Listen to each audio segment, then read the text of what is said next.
Réveille-toi, réveille-toi, Jésus, Jésus revient bientôt. Réveille-toi, réveille-toi, Jésus, Jésus revient bientôt.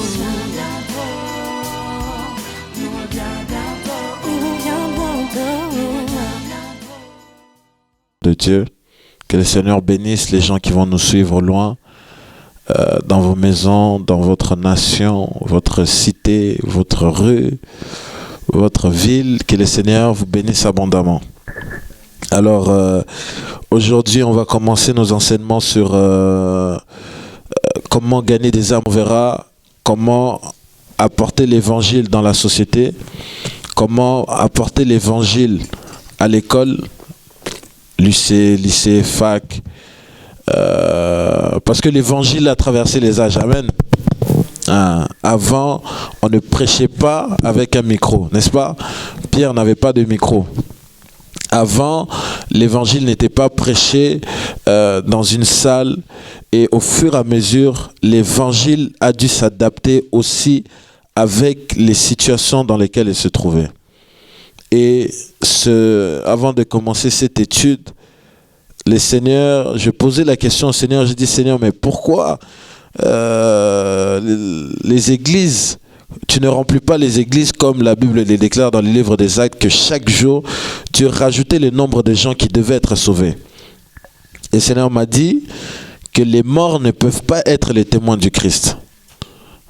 Les morts ne peuvent pas être les témoins du Christ. Il faut savoir, premièrement, les morts là, ce ne sont pas des morts morts physiquement, c'est des gens qui sont morts spirituellement. Et ça veut dire, si, ça va faire encore des histoires, si les gens, chaque année ou chaque mois, Dieu ne rajoute pas le nombre de gens qui sont sauvés dans une assemblée, cette assemblée, elle est morte, bien que vivante. C'est pourquoi ici, nous ne voulons pas remplir des chaises, nous voulons remplir le royaume des cieux. Et c'est pourquoi je pense qu'il est important de savoir les stratégies de comment évangéliser. D'ailleurs, le Maître lui-même, on voit quand Jésus a évangélisé la femme samaritaine, c'est pas la même façon qu'il allait prêcher des autres endroits. Les autres endroits, il prêchait librement, mais des autres endroits, pour toucher plein de personnes, il devait avoir une stratégie, approcher une femme qui est prostituée, affecter la femme qui est prostituée, qui ramènera toute la Samarie à croire à lui. Amen. Donc on va commencer à voir par Israël, la préfiguration de l'évangile. Israël, la préfiguration de l'évangile. Si le frère aussi peut prendre Deutéronome, le chapitre 7, le verset 6 à 7. Deutéronome, le chapitre 7, le verset 6 à 7. Levons-nous, on va lire la parole de Dieu. Car tu es un peuple saint pour l'Éternel, ton Dieu. Yes. L'Éternel, ton Dieu, t'a choisi pour que tu fuses un peuple qui lui appartient. Ok. Entre tous les peuples qui sont sur la face de la terre. Amen. Attendez, moi je vais lire 1 Pierre, le chapitre 2, le verset 9. Mais vous êtes une race élue, une sacrificature royale, une nation sainte, un peuple acquis, pour que vous annonciez les vertus de celui qui vous a appelé des ténèbres à sa merveilleuse lumière. Inclinons nos têtes. Seigneur Dieu de gloire, nous te bénissons, Père, de nous avoir accordé encore la grâce et la miséricorde au Dieu de gloire, de pouvoir nous tenir encore là, Père, autour de ta parole, Père éternel.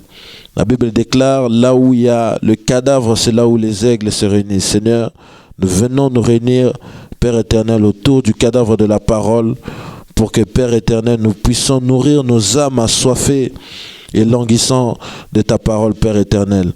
Alors Dieu, je prie que tu puisses prendre en contrôle, mon Dieu, mon roi, mon être, mon esprit, mon Dieu, ma pensée, mes yeux, ô Père, que je puisse être sous ta possession. Oh Dieu, je paralyse toute force d'incrédulité, Seigneur, tout démon de l'enfer qui voudra régir et opérer ce soir au milieu de ton peuple. Dans le nom parfait et puissant de Jésus-Christ, j'ai prié. Amen. Vous pouvez vous asseoir. Alors, Israël, la préfiguration de l'évangile. ou de l'évangélisation. Premièrement, il faut savoir, on va remonter juste un peu, on va aller au jardin d'Éden. Dieu avait créé un homme pour un but, pour que Dieu puisse être en communion avec l'homme. Et au jardin d'Éden, le diable est venu briser cette communion avec Dieu. Et quand la communion a été brisée, on voit la descendance qui est venue. Il y avait deux descendances. Il y avait une descendance qui n'adorait pas Dieu, la descendance de Caïn, vous verrez ça dans Genèse chapitre 5, et une autre descendance qui était celle de Seth, qui était descendant d'Adam, où la Bible déclare qu'on a recommencé à invoquer le nom de l'Éternel. Et ensuite de ça, au fur et à mesure des âges, durant l'âge de Noé, les deux descendants se sont mélangés. La Bible déclare que les fils de Dieu se sont mariés aux filles des hommes. Si c'était des anges, cela veut dire, parce que le Seigneur nous a dit ce qui s'est passé au temps de Sodome et Gomorrhe se passera encore avant l'avènement du Fils de l'homme. Amen. Il a dit ce qui s'est passé durant le temps de Noé se passera encore avant l'avènement du Fils de l'homme. Si au temps de Noé, les anges célestes se sont mariés avec des hommes physiques, on doit avoir normalement des anges célestes qui vont se marier avec des hommes physiques et avoir des géants encore. Amen. Mais cela n'était pas ainsi. Les fils de Seth, c'était des fils de Dieu. Adam était un fils de Dieu. Et les fils des hommes, c'était toute la descendance de Caïn. Et ces deux descendances se sont mélangées. Et cela a énervé Dieu. Aujourd'hui même, nous voyons ça. Les fils de Dieu aujourd'hui se marient avec les filles des hommes. Amen. Se marient avec des femmes païennes. Des gens qui ne croient pas en Dieu. Et cela, ça a irrité Dieu. Dieu a décidé de détruire la terre à cause de la corruption qui était arrivée sur toute la terre. Et puis on voit un autre homme qu'on appelle un puissant chasseur devant la face de l'Éternel, qui est venu et qui avait une pensée bien précise. D'ailleurs même on dit que cet homme était la préfiguration de l'Antichrist. Nimrod, qui était le 13e de la génération de Cham, qui est venu et qui a érigé une tour et qui a réuni tout le monde.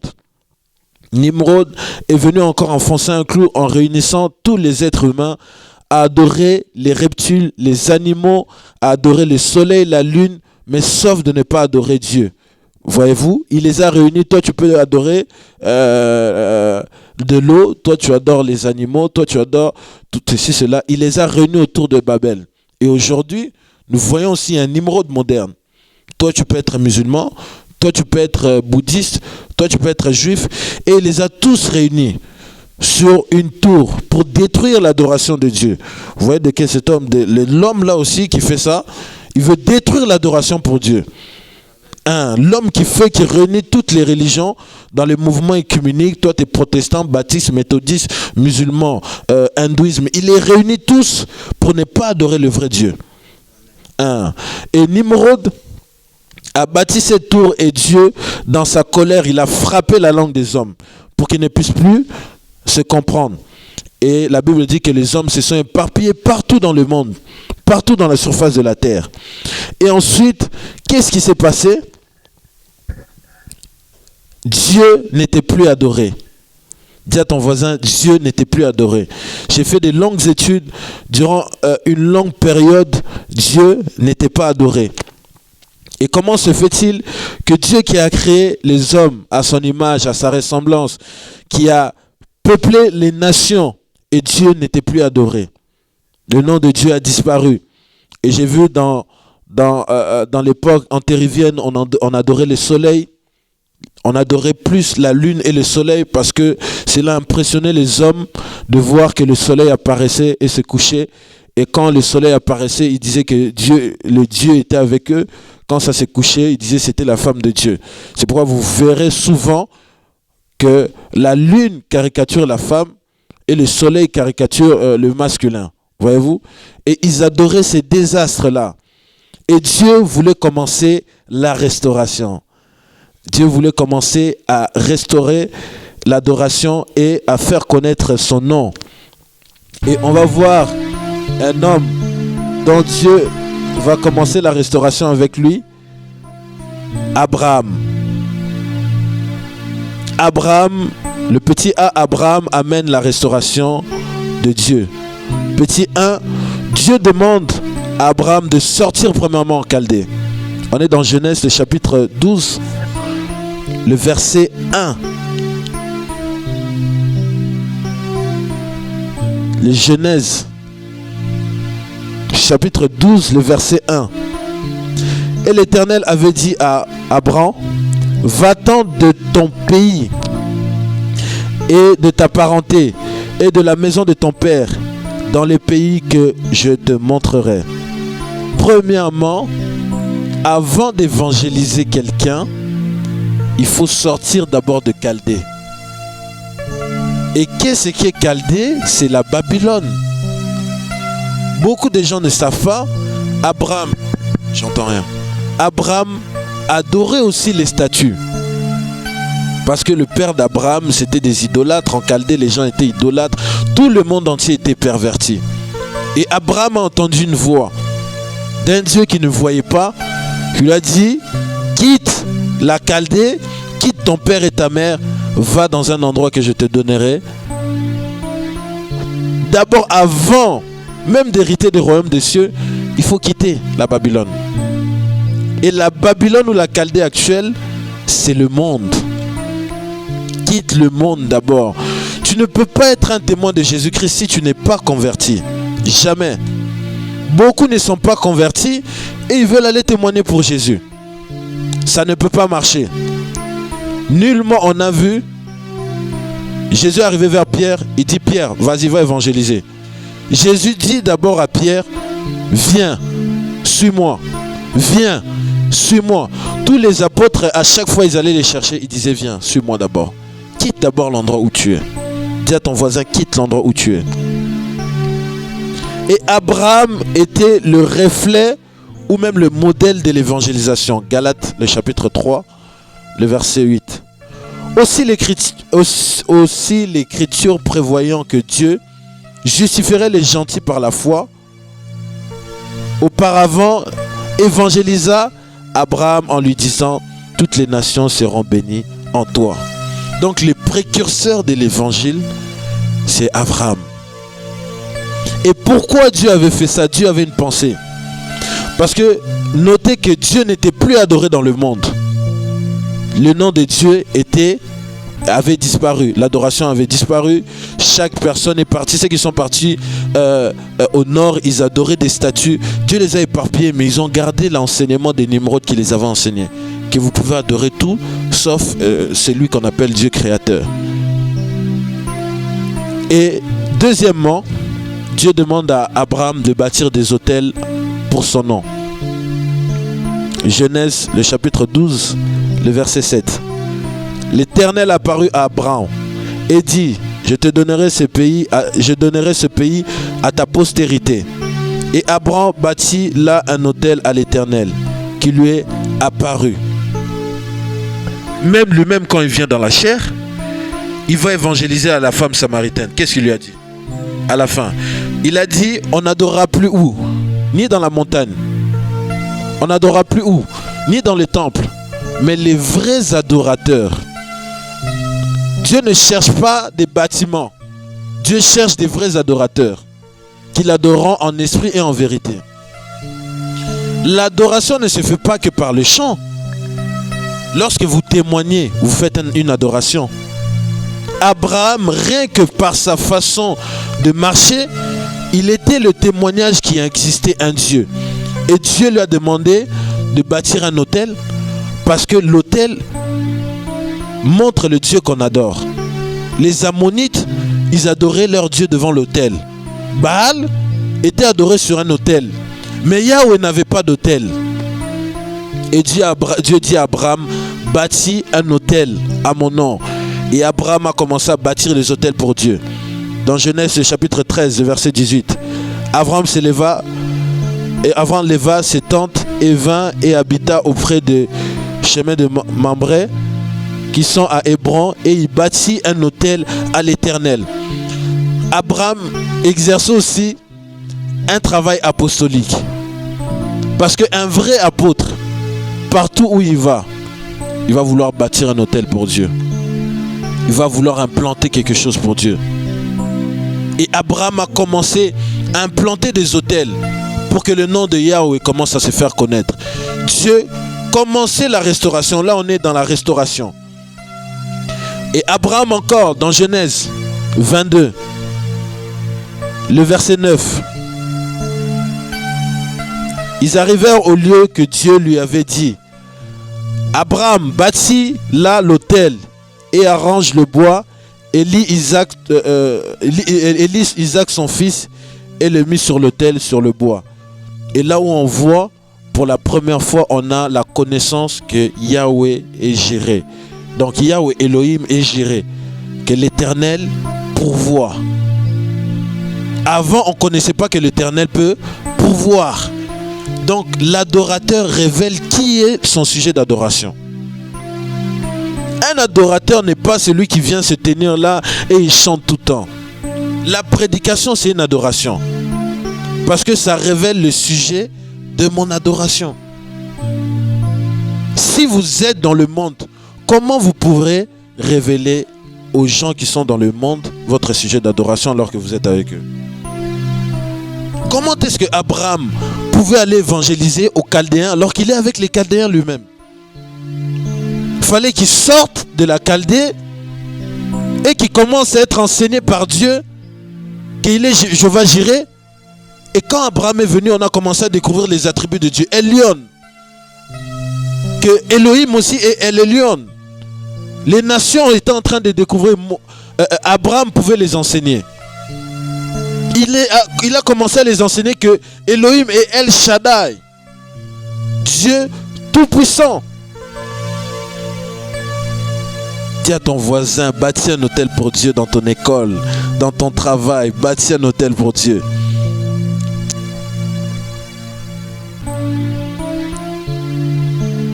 Et Abraham légua cette connaissance à Isaac.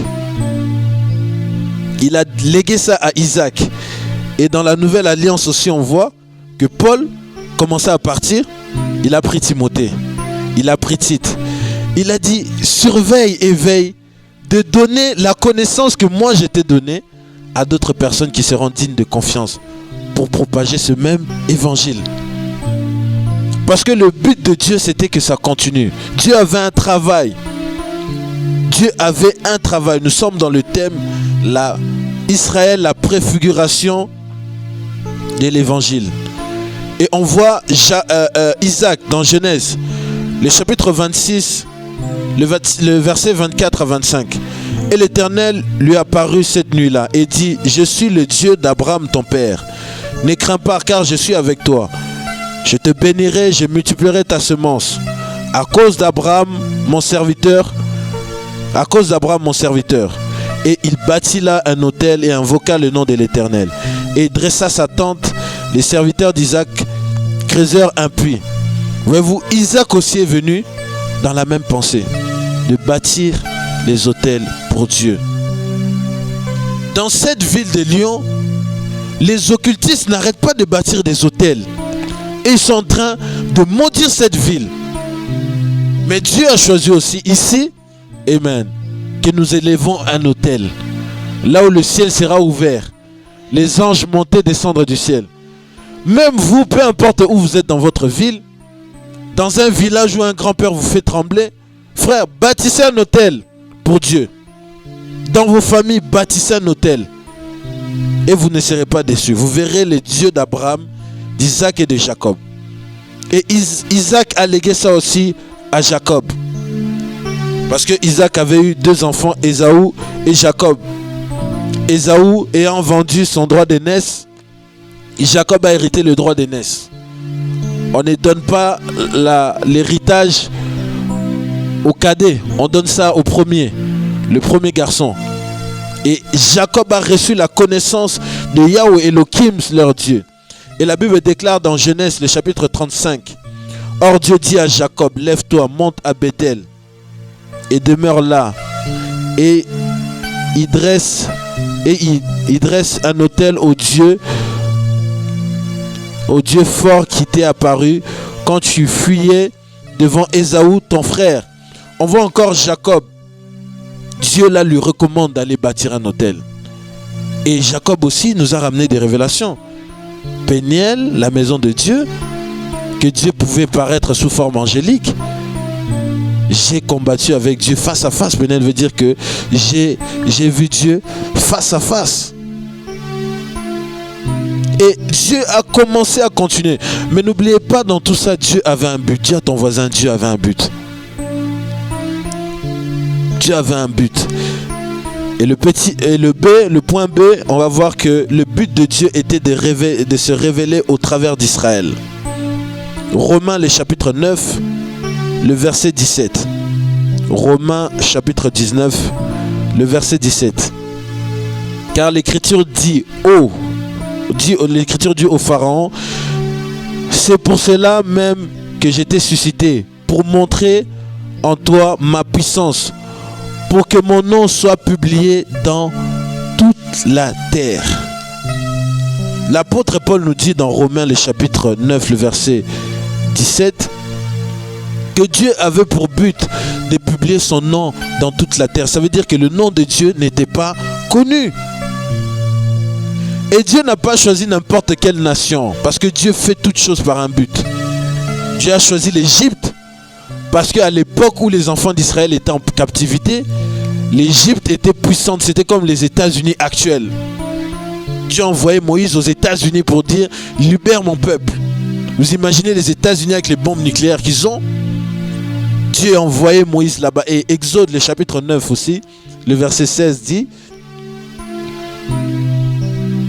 Mais je te fais subsister pour ceci, afin de te faire voir ma puissance, et pour que mon nom soit publié dans toute la terre. » Et durant cette époque-là, les pharaons étaient puissants en armée, puissants en économie, puissants dans les forces occultes. Et Dieu voulait commencer un travail. Mais Dieu ne peut pas être tout puissant sans un homme. Ça choque quelqu'un. Dieu était tout puissant, vrai ou faux?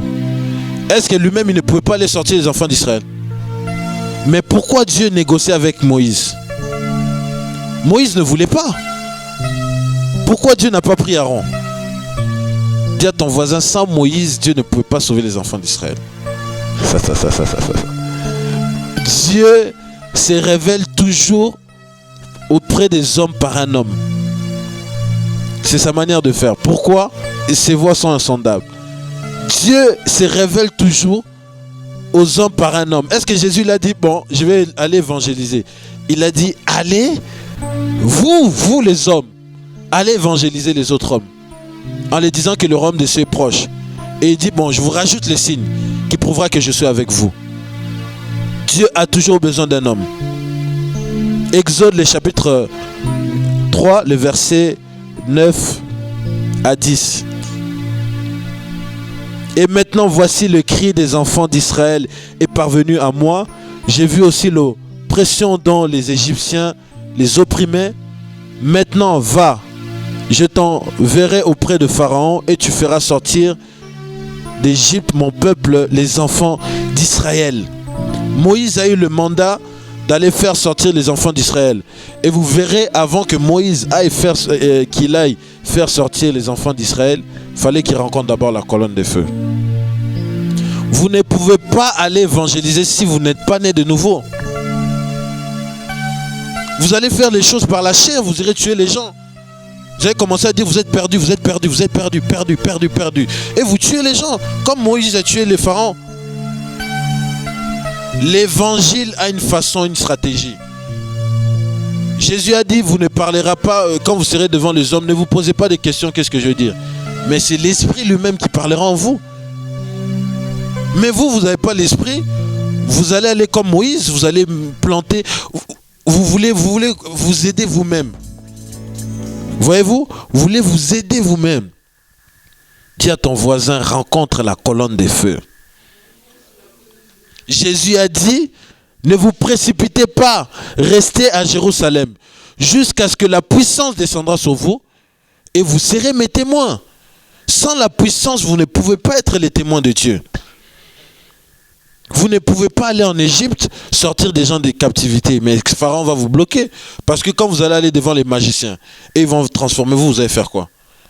Parce que vous n'avez pas reçu la puissance. Et Jésus aussi nous dit Amen. Dans Jean 20, le verset 21, Jésus leur dit de nouveau, la paix soit avec vous. Comme le Père m'a envoyé, moi aussi je vous envoie. Moi aussi je vous envoie. Frères et sœurs, je disais à mes enfants tout à l'heure dans la foi, je dis si Moïse, qui était sous la loi, avec les sacrifices des boucs et des agneaux qui ne donnaient pas la vie, il pouvait faire des miracles. Comment se fait-il dans la nouvelle alliance? Nous, on a le sang de l'agneau de Dieu qui a été immolé avant la fondation du monde. On n'arrive pas à faire ces choses-là. C'est qu'il y a un problème. L'évangile marche avec des miracles. Beaucoup d'églises sont morts. C'est pourquoi ils ne vont pas évangéliser. Parce qu'un mort ne peut pas produire les miracles. Un mort ne peut pas parler. C'est pourquoi ils sont enfermés dans leur cercueil. Ils ne peuvent pas sortir. Vous ne pouvez pas fermer quelqu'un qui est vivant dans un cercueil. Il fera du bruit, il va frapper, sortez-moi, sortez-moi. Un mort ne peut pas sortir. Et Jésus nous a donné, parce que Moïse, Dieu l'a donné 2 signes. Il lui a donné le signe qui frappera l'Égypte et il fera des signes et des prodiges, vrai ou faux? Mais Jésus aussi doit nous donner, parce que Moïse aussi a été un type, était la préfiguration des gens qui devaient évangéliser de Jésus-Christ. Marc 16, c'est un verset, c'est un chapitre que j'aime trop. Marc 16, le verset 15 à 20. Puis il leur dit, allez partout dans le monde et prêchez la bonne nouvelle à toute la création. Celui qui croira et qui sera baptisé sera sauvé. Mais celui qui ne croira pas sera condamné. Voici les miracles qui accompagneront ceux qui ont quoi? En mon nom. Ils chasseront les démons, ils parleront de nouvelles langues, ils saisiront des serpents. S'ils boivent quelques breuvages mortels, il ne leur fera point de mal. Ils imposeront les mains aux malades, amen. Et les malades seront guéris. Et après, la Bible continue, le Seigneur, après leur avoir parlé, fut enlevé au ciel. Et il s'assit à la droite de Dieu. Et ils s'en allèrent prêcher partout. Les seigneurs travaillaient avec eux. La suite, c'est quoi? Les confirmant la parole par des signes qui les accompagnaient. Vous allez évangéliser. Je ne suis pas contre ça. Vous vous mettez à chanter. Oh Jésus, oh Jésus. Vous prenez des photos, vous mettez sur Facebook. Vous dites c'est une journée d'évangélisation. Vous vous moquez de qui? Journée d'évangélisation. On vous a dit que Pierre, il allait seulement produire là-bas. Il prêchait la parole. Et la Bible dit qu'il les accompagnait par des signes et des prodiges. Si on ne voit pas ça, c'est qu'il y a un problème. Parce qu'il a dit, allez dans tout le monde entier. Donc on voit les gens, j'étais avec les témoins de Jéhovah, j'ai dit, bon, vous, ce que vous faites, c'est bien, vous témoignez, mais vous ne croyez pas au miracle. Mais Jésus a dit dans Marc 16, allez, faites de toutes les nations mes disciples, vous donnez cette écriture. Mais pourquoi vous oubliez la suite? Il a dit, vous imposerez les mains aux malades, les malades seront guéris, vous chasserez les démons. Est-ce que vous... Non, ça c'était au temps des apôtres. J'ai dit, l'évangélisation aussi c'était au temps des apôtres. Pourquoi vous êtes là en train d'évangéliser? Vous ne pouvez pas séparer ces deux écritures, ils sont collés. Vous ne pouvez pas les séparer. Évangélisation égale signe et prodige. S'il n'y a pas ça, frère, il faut aller voir Dieu. Dieu doit obéir, c'est sa parole. Il faut prendre Dieu par les mots. Tu as dit dans ta parole que nous irons évangéliser, qu'il y aura des signes et des prodiges. C'est quoi les problèmes? Il y a un péché, qu'est-ce qu'on n'a pas fait? Parce que Dieu va confirmer toujours sa parole. Dieu ne change pas sa parole. C'est pas en allant en chantant et tout ça, vous chantez, ok, on commence à te filmer. Il faut que tu saches, mon frère, il y a un homme qui est venu, il est mort pour toi, pour tes péchés, et tu finis, tu changes de métro. Maintenant, si quelqu'un a été touché dans son cœur, comment tu peux savoir? Comment il peut te contacter? Comment il peut savoir? Il va aller sur Internet, il va attraper de mauvaises choses. Si tu as la vérité, reste avec lui. Regardez l'exemple de Philippe. Philippe, le nez éthiopien, était en train de lire. Il aurait pu expliquer le nez éthiopien, voilà, et tout, c'est bon, il le laisse. Mais Philippe, il est monté dans son char. Il est resté pour l'expliquer. Tu vois, ça veut dire quoi? Vous laissez les gens comme ça. Parce que nous, dans cette vision, on est en train de préparer les tracts, on prêche la parole, quelqu'un touche, on lui donne des tracts pour rester en contact. Il aura notre Facebook, l'adresse, le numéro. S'il veut savoir plus où Dieu a commencé un travail, il peut nous contacter. Vous le témoignez, Jésus-Christ, après vous le laissez comme ça. Comment il pourra vous suivre? Comment ils pourront vous suivre? Ils ne pourront pas vous suivre. Ils vont retourner dans les mêmes choses et ils seront comme ces gens des personnes dont le diable va venir récupérer la parole. Aussitôt, ils ont entendu une bonne parole, le diable vient récupérer ça et ça en est fini. Et on voit encore Josué. On est dans Josué 2.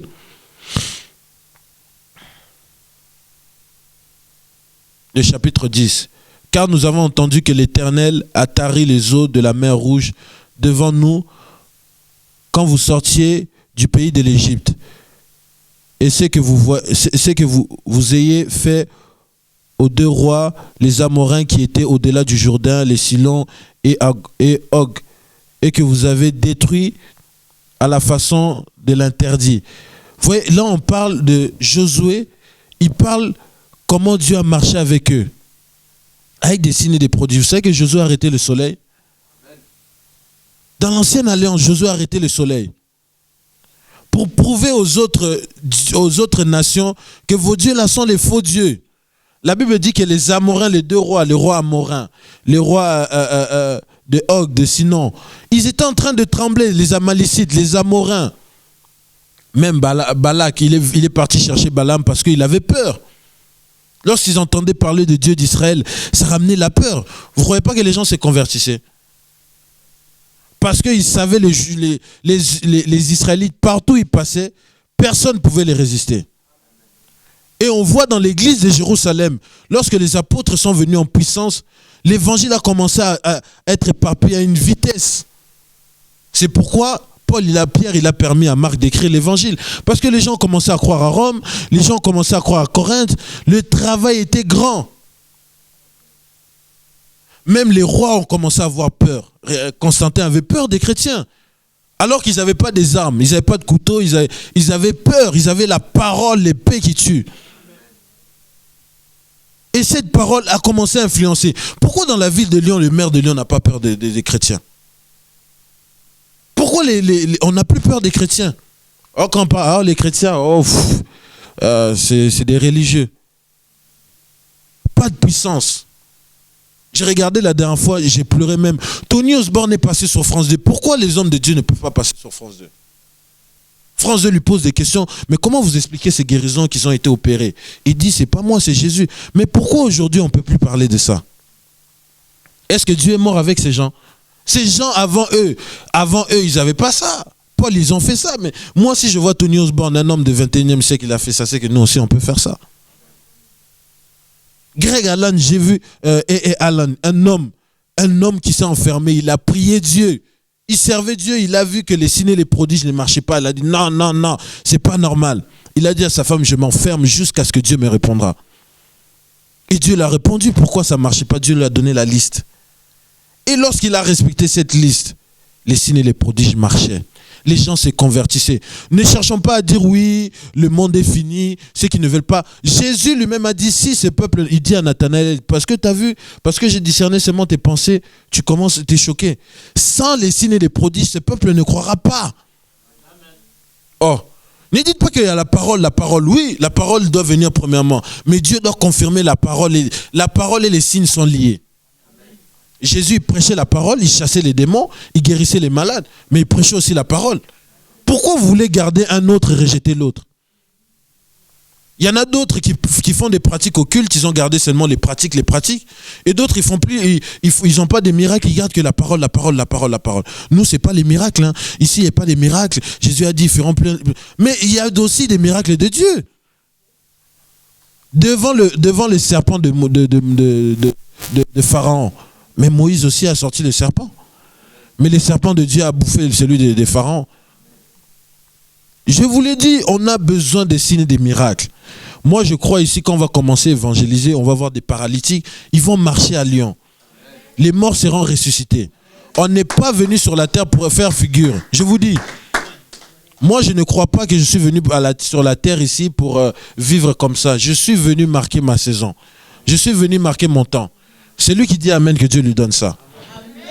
Frère, Matthieu le chapitre 5, le verset 17. Comment? Vous êtes la lumière du monde. Une ville située sur une montagne ne peut pas être cachée. Et on n'allume pas une lampe pour la mettre sous le boisson.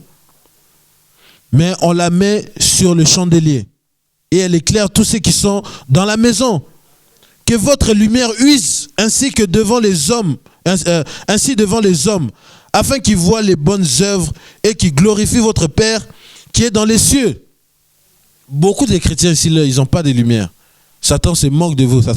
Il est là, il se moque de vous. Vous allez vous faire des bruits comme des trombales retentissants, comme Paul dit. Vous êtes là, vous criez. Dans vos travails, vos amis sont musulmans, ils ne sont pas convertis. Vous savez qu'ils ne sont pas convertis. Vous vous regardez. Parce que vous êtes morts. Vous ne pouvez pas témoigner. Les morts ne peuvent pas témoigner. Vous êtes comme un cadavre à côté de votre... Donc les morts, vous ne vous parlez pas. Moi, partout où je passe, lui, il connaît dans mon travail, on m'appelle Jésus, on m'a surnommé Jésus. Parce que pourquoi? Cet homme, il parle que de Jésus. Il vient dans le bureau de Jésus. Frère, Abraham a influencé tout le monde. Abraham, partout où il passait, il parlait de Yahweh Elohim. Paul, il était zélé. Hein? Il a dit donc, il s'adaptait à tout le monde. Quand il était avec grec, il était grec. Juif, païen. Pourquoi? Pour ramener les grands nombres à Christ. Mais nous, surtout la jeunesse aujourd'hui, je crois que Dieu fait un grand réveil avec la jeunesse. Mais beaucoup de jeunes sont rentrés dans la distraction. Ils croient que c'est des blagues, il faut toujours être là avec la Bible, comme ça on met bien en haut, paf, j'étais allé évangéliser. Vous cherchez les j'aime des hommes. À chercher que Dieu vous dit dans le Facebook, c'est lettres j'aime. Que Dieu aime ce que vous faites, pas que les hommes aiment. Nous, la dernière fois, on est parti évangéliser. La sœur Pamela, elle était là. Il y a une sœur qui a accepté les seigneurs. Elle a accepté les seigneurs. Dieu nous montre, on était avec Abdou, Dieu a commencé à montrer à une sœur, 2 groupes de sœurs. Dieu a commencé à discerner leurs pensées. Toi, ta vie, c'est pas en or. À la fin, ils ont accepté ou pas? Ils ont glorifié Dieu. On a dit, on n'a jamais vu des jeunes chrétiens comme ça. Que votre lumière use dans les ténèbres, afin que les hommes glorifient votre Père qui est dans les cieux. Le nom chrétien vient d'où? Le nom chrétien vient du fait que les païens d'Antioche, ils voyaient comment les disciples de Jésus fonctionnaient. Vous voyez, ils guérissaient les malades, les morts étaient ressuscités, les paralytiques marchaient. Ils ont dit, oh, on ne l'a pas vu. Mais on a entendu un homme qui s'appelait Christ, qui faisait ça. Eux sont des petits Christ. Est-ce que vous êtes des petits Christ? Aujourd'hui, on nous appelle chrétiens, on vit dans la fornication. On va évangéliser, mais fornication, on ne veut pas abandonner. Chrétiens religieux. Frère, c'est notre devoir chaque jour de témoigner au moins de Christ à une personne. Combien de gens vous avez ramené à Christ? Parce que devant le trône de Christ, il y aura la récompense. Vous allez venir, il va vous dire, vous avez fait quoi? Il a dit quoi? Il a dit, c'est lui qu'on a donné. Il donne la parabole des pièces. Il dit, il a donné plusieurs pièces. Il y en a un, il a dit, non, mon maître, il est trop sévère, il a gardé ses pièces. Les autres ont multiplié ça. Ceux qui l'avaient, ils l'ont pris. On vous a donné la parole. Qu'est-ce que vous faites de la parole? Qu'est-ce que vous faites de la parole? Que votre lumière brille dans les ténèbres. Que votre lumière brille dans l'école, au lycée, même si on vous exclut. Oh, mais moi quand si j'étais au lycée, mon Dieu, je me dis, là on va commencer à aller à la fac. Si j'étais à la fac, le coup d'état que j'allais faire au diable. Pendant des récréations, j'allais faire communauté de paroles. Vous avez vu? Dieu nous avait dit telle prophétie. D'ailleurs, on regardait ça. Dieu avait dit de surveiller la Turquie. Vous avez vu ce qui s'est passé en Turquie? Dieu nous a parlé. Hier, j'étais avec les musulmans, je n'ai pas pu me maintenir. J'ai dit, oh, gloire à Dieu. Ils ont dit, qu'est-ce qui se passe? J'ai dit, Dieu nous avait parlé. J'ai dit, un homme, il avait prophétisé ça. Il dit, ah bon? J'ai dit, oui, j'ai des vidéos. Si vous voulez, je vous donnerai. Frère, ils veulent voir. Les gens, même s'ils sont incrédules, ils veulent voir. Les musulmans, si vous amenez les doutes, ils vont chercher à savoir. Vous êtes là silencieux. On a le même Dieu. Moi, quand ils disent ça, non, pas le même Dieu. Et là, ça m'amène à témoigner. Regardez Naomi. Naomi, elle a évangélisé, sa vie a évangélisé Ruth. On est dans Ruth. J'ai pas écrit la référence. On est dans Ruth. J'ai pas écrit la référence. Je crois que c'est Ruth 1, Ruth, le chapitre 1, le verset 18. Oh ouais. Mais Ruth répondit.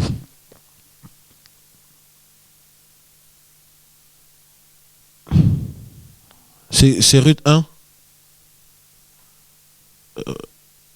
Le 16, hein. Ne me prie point de te laisser pour m'éloigner de toi, car où tu iras, j'irai. Où tu dormiras, je dormirai. Ton peuple sera mon peuple. Ton Dieu sera mon Dieu. Ruth était une païenne, une femme païenne descendant des Moabites.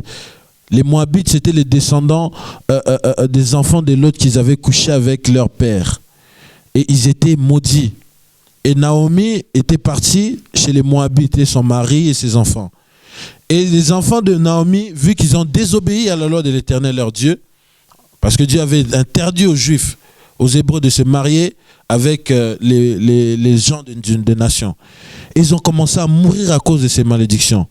Ruth, il a dit non, moi, la malédiction vient de moi. Il dit maintenant, je vais chercher quelqu'un qui n'est pas maudit.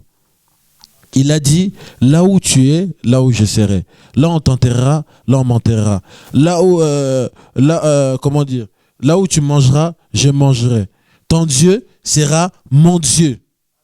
Vous devez révéler aux nations, aux païens, qui est le Dieu véritable. C'est ça le but que Dieu a suscité Israël.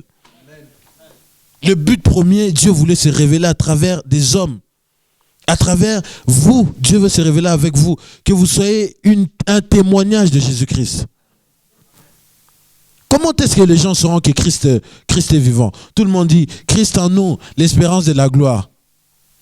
La gloire, là, vous croyez seulement l'argent, la prospérité.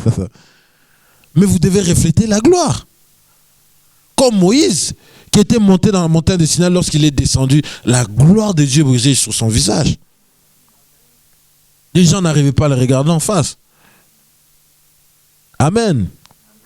Et on voit, et l'apôtre Paul dit ça, hein, ça j'ai pas pu le prendre. L'apôtre Paul, il dit dans 2 Corinthiens, il dit, soyez des lettres vivantes. Soyez des lettres vivantes. Donc soyez la parole faite chair. Jésus est parti et il nous a laissé de faire le même travail que lui. D'aller évangéliser. La Bible dit Jésus allait de lieu en lieu, il prêchait les gens, il chassait les démons. Si on ne voit pas ça, il y a un problème. Et Dieu ne veut pas qu'on soit mort. Et le Seigneur m'a dit, mais pourquoi les églises sont devenues vides? Parce qu'ils sont morts. Les morts ne peuvent pas témoigner. David nous dit dans le livre de Psaumes que l'Éternel n'est pas un Dieu de mort. Il est un Dieu de vivant. Ça commence fort, hein? Vous avez cru qu'on allait commencer directement. Parce que l'évangélisation est liée avec le prophétique. On ne peut pas aller évangéliser si ce n'est pas dans l'ordre. Il faut que le prophétique vienne dresser. Il dit là où il y a le problème. Mes frères qui se mettent à chanter tout le temps dans les bus, c'est une distraction. Ils vous regardent, vous avez chanté, ok. Vous avez fini de chanter, vous avez filmé, vous partez après. En quoi ça les a affectés? Déjà, Dieu a montré les signes à la Pentecôte. Amen.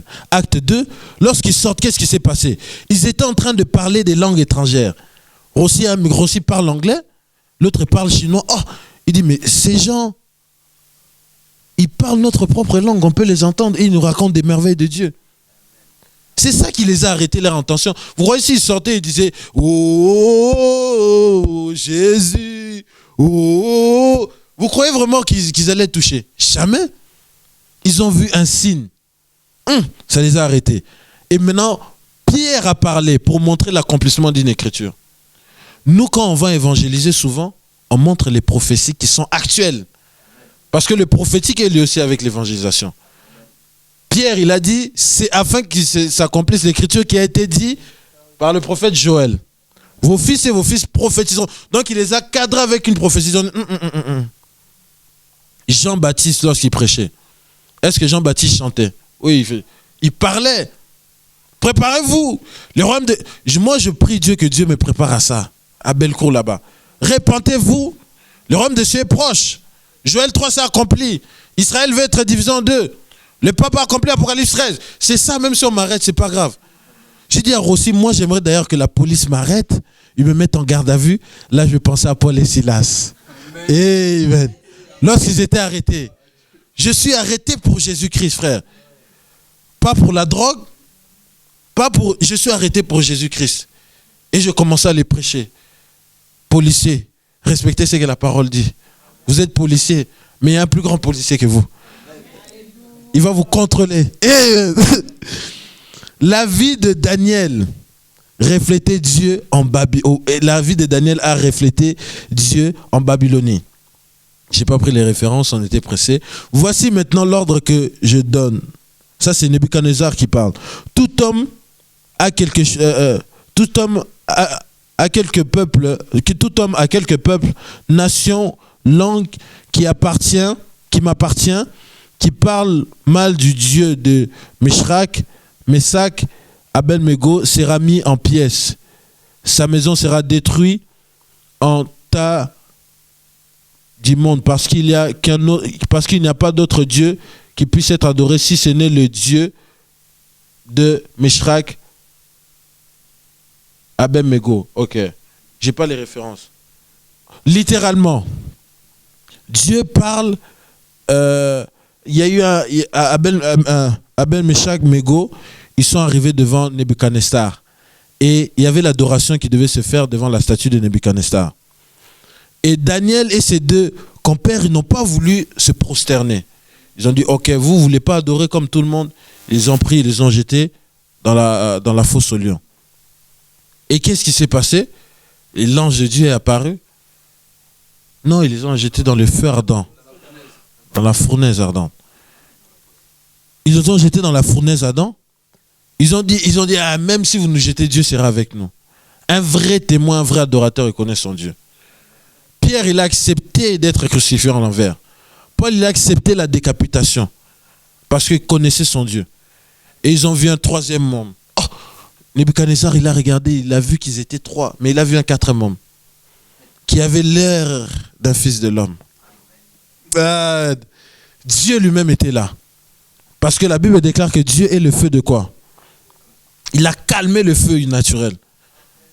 Il a mis le feu de vos rangs qui ne brûle pas. Le buisson qui brûle sur l'arbre sans que l'arbre puisse se brûler. On a besoin de ça, frère. Et les païens ont glorifié Dieu. Ils ont arrêté d'adorer parce que Babylone, ils adoraient plusieurs dieux. Ils ont arrêté. Non, aujourd'hui, on adore en tout cas le Dieu d'Abdou. Parce qu'on a vu un signe. Dans votre lycée, il y a un malade, priez pour cette personne malade. Quand il sera guéri, il va témoigner. Oh, Edith a prié pour moi, je ne sais pas, je vais mieux. Et le témoignage va tourner, les gens vont chercher à savoir. Israël, la préfiguration de Dieu. Dieu dit aux enfants d'Israël, on est dans Ésaïe.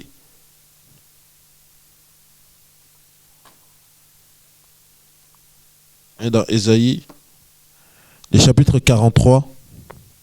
Le verset 10. Vous comprenez maintenant la préfiguration, le but de tout ça, pourquoi Dieu a fait ça. Vous êtes mes témoins, dit l'Éternel, mon serviteur aussi que j'ai élu, afin que vous connaissiez et que vous me croyiez, que vous entendiez que c'est moi. Il n'y a point eu de Dieu formé avant moi. Le but de tout ça, que nous soyons ces témoins, c'est de révéler le Dieu unique. Et nous croyons en ce Dieu-là. Les nations aussi étaient perdues. Israël connaissait le vrai Dieu. Israël a rejeté le vrai Dieu. Il est venu auprès des siens, mais les siens ne l'ont pas accepté. Mais pour toute personne qui l'a accepté, il les a donné le pouvoir de devenir enfants de Dieu. Oh ouais. Maintenant, il nous a dit quoi maintenant? Vu qu'on est enfants de Dieu, allons parler de ce Dieu-là qui nous a fait enfants de Dieu. Et ce Dieu-là, c'est le Seigneur Jésus-Christ. Les gens ne savent pas que Jésus-Christ est Dieu. J'ai vu un frère, il a mis une vidéo, on posait aux gens la question, qui est Jésus? Les gens ne connaissaient pas. Qui est Jésus? Bon, c'est un homme historique, on a entendu parler de lui. Oui, il faisait des miracles, à ce qui paraît. Bon, et d'autres, ils ont dit c'est un fou. Bon, et tout ça. Les gens ne connaissent pas. Comment vous pouvez les blâmer alors qu'ils n'ont jamais entendu? Quel est le rôle de l'église sur terre? C'est d'être enfermé chaque dimanche, de faire du bruit, de faire les ouaves, de demander les dîmes. Donnez les dîmes, vous serez bénis. Donnez les dîmes, vous serez bénis. C'est ça le but. Une église, 10 ans, même pas un membre en plus, Dieu vous a rajouté. Elle est bonne à fermer. Ou allez revoir votre structure. 15 ans, depuis que vous êtes 50, 15 ans, vous ne voyez pas que ça avance, vous ne voyez pas qu'il y a un problème. Vous ne faites pas d'évangélisation, ni des croisades. Ici, on va commencer à faire des croisades bientôt. On va louer une salle, on va faire une croisade, on va se renseigner vers Tête d'Or, on loue un truc à Tête d'Or, les chantres viennent, ils chantent, les gens vont s'arrêter, la parole est prêchée, on invite les paralytiques. Ah, vous savez, hein, souvent, il y a des fois, on ne voit pas des miracles parce qu'il n'y a pas des audacieux. On va faire l'affiche soirée miracle. Oh, Marc XVI a dit ça. Évangélisation, soirée miracle. Les gens vont venir ou pas? Ah, maintenant les paralytiques, ils viennent esprit. Il faut être courageux. Et concentration, tu le regardes moi comme ça. Tu le menaces. Il y a un homme de Dieu, hein, Smith. Lui, pour chasser les cancers aux gens, il les mettait des coups. Il les mettait des coups. Il y a une personne qui est morte. Il y a des gens, ils sont audacieux. Il y a quelqu'un qui est mort, Smith, il le prend, il le compte contre le mur. Il dit, Dave, I bring you, come on! Il dit, la mort se commande de sortir. La mort! Il le tire comme ça, il est tombé. Les gens disent, mais pitié, il est mort. Et il a mis un coup. Donc lui, il croyait que c'est Dieu l'utilisait. Donc lui, il croyait par les coups aussi, les démons partaient. La personne était ressuscitée. Peu importe la pratique, la foi agit. Il a mis des coups. Dieu agit jusqu'aujourd'hui. Les cancéreux peuvent être guéris, je crois à ça. Les paralytiques peuvent marcher. Si vous ne croyez pas à ça, vous ne pourrez pas produire ça. Jésus est parti en Galilée, en Nazareth, où il est venu. Il a essayé de guérir les gens, ça ne marchait pas parce que les gens étaient incrédules. Mais il y a des gens qui ont envie de croire. Pourquoi on ne va pas dans les maisons de retraite, les vieux qui sont en train de mourir, d'aller les évangéliser? On sait qu'ils vont mourir, oh non, Dieu les a donné la chance de se répandre. Paul, il dit, si nous ne prêchons pas cet évangile, comment est-ce que les gens vont arriver à la connaissance? Permettez-le au moins de connaître le bien et le mal pour pouvoir rejeter. Il y a des vieux qui meurent chaque jour. Chaque jour. Moi, à cause du travail, si je n'avais pas le travail, c'était ça qui me bloquait. Je me disais, j'allais aller dans la maison. Parce qu'on peut se renseigner. Je vais me faire paraître pour un prêtre, mais j'irai là-bas évangéliser. Je vais leur prêcher le mystère de la mort. Quand vous mourrez, comment ça se passe? Que mettez votre vie en ordre. Si on peut sauver quelques-uns comme ça. Il a péché toute sa vie, mais il a eu la grâce comme le voleur au dernier moment d'être sauvé. C'est glorieux. On a perdu notre but chrétien. On a failli comme Israël. On est devenu dénominationnel, on s'enferme dans notre truc. On ne veut plus des païens, on veut plus... Non. Nous, on veut chercher les alcooliques. On va chercher les prostituées. Les gens que le monde ne veut pas, que les pharisiens disent, non, pourquoi tu traînes avec ces gens? Il ne faut même pas les prêcher l'évangile, ils ne vont pas croire. Qui t'a dit, toi, t'es Dieu? Toi, tu es Dieu pour savoir qui croira ou qui ne croira pas. Moi, mon problème, c'est de ne pas savoir qui croit ou pas. Que je vais prêcher, qu'il rejette, ok. Mais tant qu'il n'a pas rejeté, j'irai prêcher. Il y a un frère Ahmed, maintenant, il s'est converti. Ce frère-là était musulman. Tous les jours, je lui prêchais la même chose. Tous les jours. Ça ne marchait pas. Et là, maintenant, il est converti. Ne vous fatiguez pas. Donc, c'est ça notre but sur terre. Notre but, ce n'est pas d'avoir des diplômes, Notre but, c'est de montrer au monde qui est Dieu. C'était le but que Dieu a créé Adam, de montrer à la création qui est Dieu. Et nous, on a failli. On est devenu tellement religieux. Tellement religieux. On se concentre, soit les hommes sont devenus... on voit de l'argent sur les hommes. 50 €, 100, 300, 600, 15. J'ai 8 000 €, c'est bon, ça suffit. Nous nous concentrons sur les hommes. Nous, on regarde une âme pour le Seigneur. Une âme. Ah, combien? 500 personnes cette année qui sont rentrées dans le royaume des cieux. Trop parler dessus. J'ai dit à Rossi, il y a Billy Graham, il est parti en Inde là-bas. Il prêchait l'évangile. Oui, ils ont dit, Billy Graham, tu prêches bien. Tu es un bon prédicateur. Mais comment on peut croire que Jésus est Dieu? Montre-nous quelque chose que Jésus est Dieu. Billy Graham était bloqué. Il a dit, moi, je ne peux pas faire ça. Mais je connais un autre frère qui est aux États-Unis. Lui, il a cette démonstration. Et l'autre frère là, William Branham, l'année prochaine, il est parti là-bas. Il a rassemblé tous les musulmans, les bouddhistes, il les a rassemblés. Ils ont pris, il a dit, choisissez ce que vous voulez. Choisissez qui vous voulez. Ils ont dit un paralytique, un aveugle, peu importe, choisissez. Ils ont pris un enfant qui n'avait pas de jambes. Ils l'ont ramené. Ils ont dit, bon, commencez à prier. Il a prié les dieux. Non, c'était un enfant qui était aveugle. Il était aveuglé par le Dieu soleil. Il priait le Dieu soleil. Il a dit, les prêtres de Dieu soleil, priez le Dieu soleil. Ils ont prié. Ils ont tous prié. Il a dit, bon, à la fin, il a dit, moi, si je prie, cet enfant voit, vous croirez que le Seigneur Jésus-Christ est Dieu. Ils ont dit, oui, on va croire. Une prière de quelques minutes. Seigneur Dieu, tu n'as pas créé les hommes pour qu'ils soient aveugles. Il a donné la vue. Quand la personne a vu, 300 000 personnes converties en un jour. Trop parler-tu? 300 000 personnes en un jour. J'ai dit, mais Seigneur, est-ce que moi-même, même en 40 ans de ministère, est-ce que je peux faire ça? Non, il faut les signes, C'est ton voisin, les signes. Il faut aspirer à ça. Je vais vous enseigner bientôt sur 1 Corinthiens, le chapitre 12. Il faut aspirer aux 9 dons spirituels. C'est à votre portée, les miracles. Vous voulez les miracles? Demandez les miracles.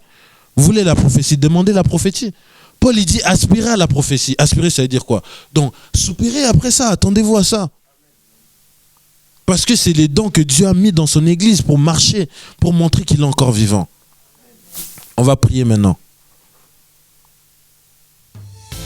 Réveille-toi, réveille-toi. Jésus, Jésus revient bientôt.